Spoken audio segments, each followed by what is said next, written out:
Hello everyone, please welcome to my channel. Today I'm going to share with you my Mercedes ML 550. As you can see, the emblem right here on the grille, mine is broken. If you see the tabs, they are broken off. I'm going to replace it and it's very easy.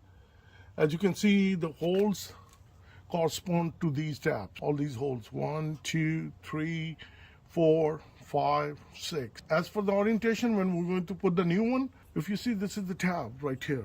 That goes inside this hole. So it goes only one way, and once you put it on, you just press it in.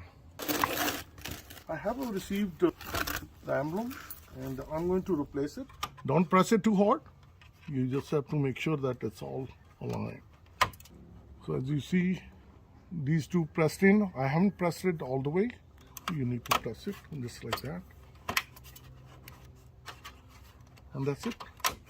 So make sure that you press all the way in and it's seated perfectly.